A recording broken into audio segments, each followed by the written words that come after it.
Deuxième partie de la démonstration de la propriété 17.3. Donc on a montré que la probabilité que Zn soit entre moins 2 et 2 est plus grande que 0,95 si et seulement si cette probabilité est plus grande que 0,95. Donc on va étudier ce qui se passe ici en posant f de p égale p facteur de 1 moins p et en regardant les variations de cette fonction pour essayer de majorer cette probabilité. On essaye de se ramener à fn et on essaye de se ramener à p-1 sur racine de n. Alors, on pose f de p égale p facteur de 1 moins p. On va étudier cette fonction. Si on dérive f de p, on obtient f' de p égale u', ça fait 1, fois 1 moins p, u'v, plus u, c'est-à-dire p, fois v', c'est-à-dire moins 1. Et ça nous donne 1 moins 2p. Donc, cette dérivée sera positive si et seulement si p est inférieur à 1,5. On obtient donc le tableau de variation suivant. Je rappelle que p est une probabilité, donc elle est entre 0 et 1. On a un changement du sens de variation à 1,5. Le signe de f' de p, c'est donc positif avant 1,5, négatif ensuite. Et donc f est croissante, puis décroissante. Son maximum étant f de 1,5, on calcule et on trouve un quart. Donc, pour tout p entre 0 et 1, ce p facteur de 1 moins p, il est inférieur ou égal à un quart. Je vous ai dit qu'on essayait de majorer. On est sur R+, la racine carrée sur R plus étoile, la racine carrée est bien définie, c'est une fonction croissante, donc je peux passer à la racine carrée ici. Racine carrée de p facteur de 1 moins p, est donc plus petit que la racine carrée de 1 quart, qui est 1,5. Préciser que la fonction racine est strictement croissante sur R+. Hein. Donc j'essaye de me ramener à cet objet-là. Donc je vais diviser par racine de n et multiplier par 2. Si je multiplie par 2 et que je divise par racine de n,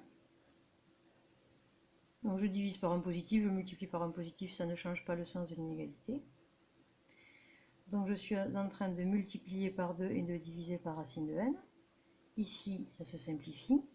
J'obtiens que 2 facteurs de racine de p fois 1 moins p sur racine de n est plus petit que 1 sur racine de n. J'ai majoré ceci. Donc j'ai agrandi l'intervalle. C'est-à-dire que j'ai l'intervalle centré sur p, ici. C'est p moins 2 fois racine 2 sur racine. P plus 2 racine de p facteur de 1 moins p sur racine de n. Donc j'ai autour de p moins quelque chose, p plus quelque chose.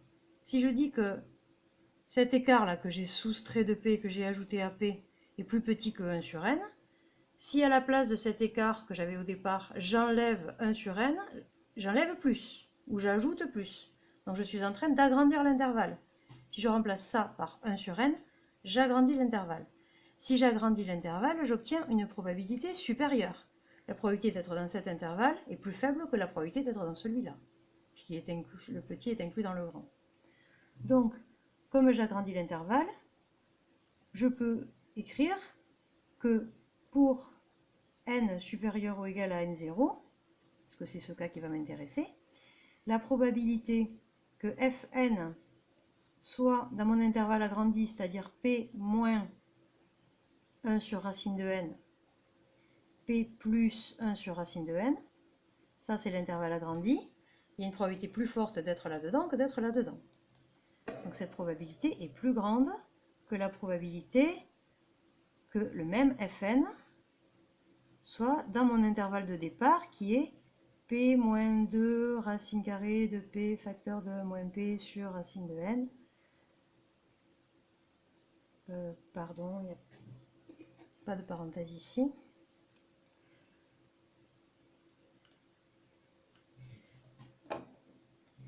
et P plus 2 racine de P facteur de 1 moins P sur racine de n. C'est l'intervalle qu'on a ici.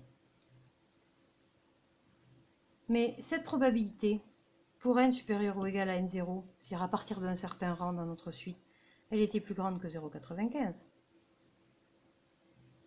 C'est comme ça qu'on avait fabriqué notre epsilon. Donc, c'est ça qui va m'intéresser. La probabilité que Fn soit entre P moins 1 sur racine de n et P plus 1 sur racine de n, cette probabilité est plus grande que 0,95.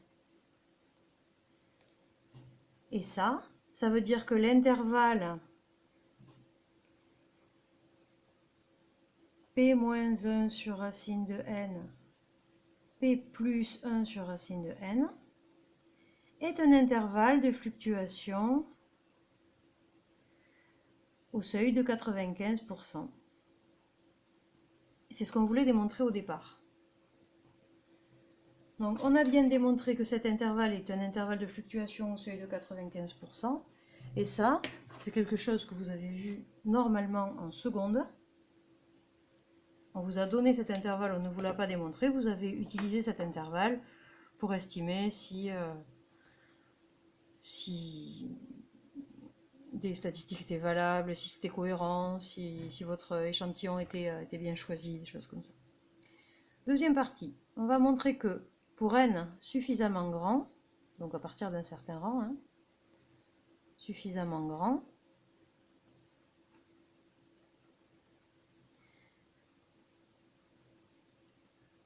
petit p est entre fn moins 1 sur racine de n et fn plus 1 sur racine de n.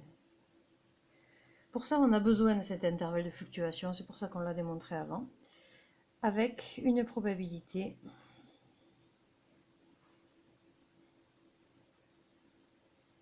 supérieure ou égale à 0,95%. À 0,95, pardon, donc 95%. Ça ne se fait pas normalement hein, d'écrire supérieur ou égal au milieu d'une phrase en français, je vous l'ai dit, mais là je résume, vous ne l'écrirez pas sur une copie. Donc on va essayer à partir de là de se ramener à ce qu'on a démontré et de montrer que ça découle de ça. Donc P est dans cet intervalle, qu'est-ce que ça veut dire?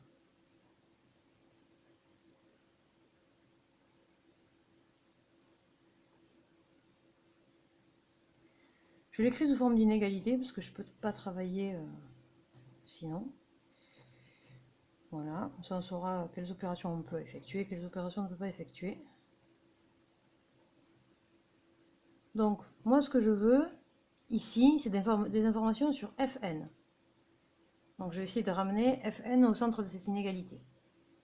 Donc je soustrais Fn partout pour obtenir ceci.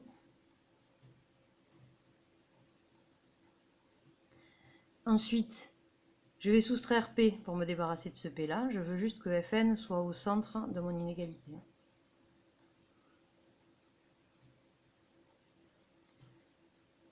Donc j'obtiens ça. Je multiplie tout par moins 1. Alors je le fais en deux fois pour ceux qui ont des soucis avec les inégalités. Attention, la multiplication par moins 1 change le sens, on multiplie par un négatif. Et là je vais réécrire l'inégalité dans l'autre sens, c'est-à-dire que j'échange ça. Si lui il est plus petit, je vais écrire ici que il est plus petit, d'accord, que Fn, qui est plus petit que P plus 1 sur racine de n. Voilà.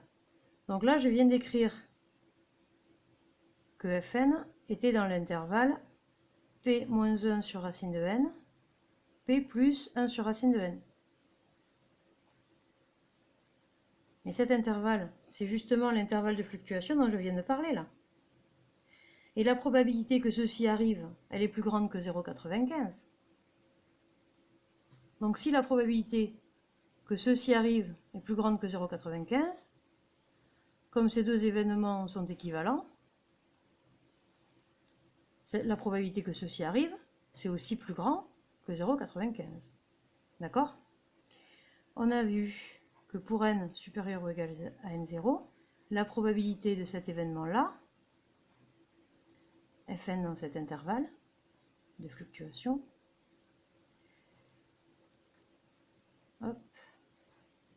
probabilité était plus grande que 0,95. Donc,